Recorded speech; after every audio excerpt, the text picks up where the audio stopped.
શ્યામ કુમારના નમસ્કાર. આજના વિડીયોમાં આપનું સ્વાગત છે. તો ચાલો દરરોજની જેમ આજે પણ મેળવીએ ઉપયોગી જાણકારી, પણ ચેનલને સબસ્ક્રાઇબ કરવાનું ભૂલતા નહીં. આંખમાં મોતિયો કેટરેક્ટ ક્યારે આવે તે સમજવા માટે સૌપ્રથમ મોતિયો શું છે તે સમજવું જરૂરી છે. આપણી આંખમાં એક પારદર્શક લેન્સ હોય છે જે પ્રકાશને આંખના પડદા રેટિના પર કેન્દ્રિત કરે છે, જેના કારણે આપણને સ્પષ્ટ દેખાય છે. જ્યારે આ લેન્સ અપારદર્શક ધૂંધળો બની જાય છે, ત્યારે પ્રકાશના કિરણો બરાબર કેન્દ્રિત થઈ શકતા નથી અને દ્રષ્ટિ ઝાંખી દેખાવા માંડે છે. આ સ્થિતિને મોતિયો કહેવાય છે. મોતિયો થવાના મુખ્ય કારણો અને તે ક્યારે થઈ શકે છે. મોતિયો થવાના ઘણા કારણો હોઈ શકે છે, પરંતુ સૌથી સામાન્ય કારણો નીચે મુજબ છે.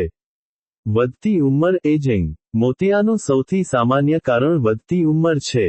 સામાન્ય રીતે 45-50 વર્ષની ઉંમર પછી મોતિયો થવાનું શરૂ થઈ શકે છે, અને 60 વર્ષથી વધુ ઉંમરના મોટાભાગના લોકોમાં મોતિયો જોવા મળે છે. ઉંમર વધવા સાથે આંખના લેન્સમાં રહેલા પ્રોટીનમાં ફેરફાર થાય છે, જે લેન્સને ધૂંધળો બનાવે છે. આ પ્રક્રિયા ધીમે ધીમે થાય છે અને દ્રષ્ટિમાં ઘટાડો કરે છે. ડાયાબિટીસ.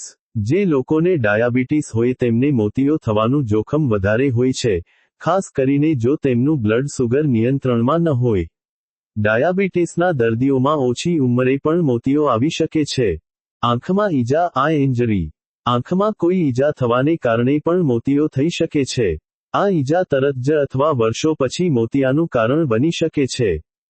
દવાઓનો ઉપયોગ. Medication use. લાંબા સમય સુધી સ્ટીરોઇડ દવાઓનો વધુ ડોઝ લેવાથી પણ મોતિયો થવાનું જોખમ વધે છે. સૂર્યપ્રકાશનો વધુ પડતો સંપર્ક. UV exposure. લાંબા સમય સુધી સૂર્યના અલ્ટ્રાવાયોલેટ યુવી કિરણોના સંપર્કમાં રહેવાથી આંખના લેન્સને નુકસાન થઈ શકે છે અને મોતિયો થઈ શકે છે. આથી બહાર નીકળતી વખતે સનગ્લાસ પહેરવાની સલાહ આપવામાં આવે છે. ધૂમ્રપાન, સ્મોકિંગ અને દારૂનું સેવન. Alcohol consumption. ધૂમ્રપાન અને વધુ પડતો દારૂ પીવાથી પણ મોતિયો થવાનું જોખમ વધે છે. આનુવંશિક કારણો. જેનેટિક્સ. કેટલાક કિસ્સાઓમાં મોતિયો આનુવંશિક પણ હોઈ શકે છે, એટલે કે પરિવારમાં કોઈને મોતિયો હોય તો બીજાને પણ થવાની શક્યતા વધી જાય છે.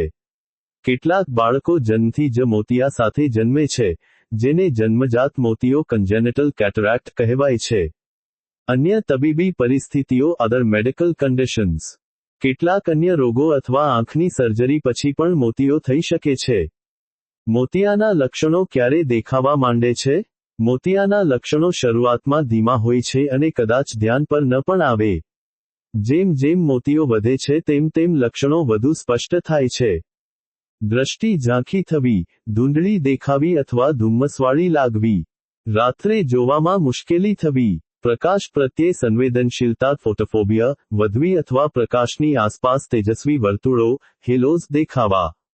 રંગો ઝાંખા અથવા પીળા દેખાવા.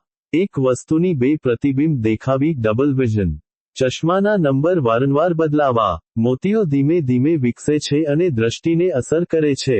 જો તમને આમાંથી કોઈ લક્ષણ જણાય, તો આંખના નિષ્ણાત ઓપ્થેલ્મોલોજિસ્ટ નો સંપર્ક કરવો ખૂબ જ જરૂરી છે. મોતિયાની સારવાર મુખ્યત્વે સર્જરી દ્વારા કરવામાં આવે છે, જેમાં ધૂંધળા લેન્સને બદલીને નવો કૃત્રિમ લેન્સ મૂકવામાં આવે છે.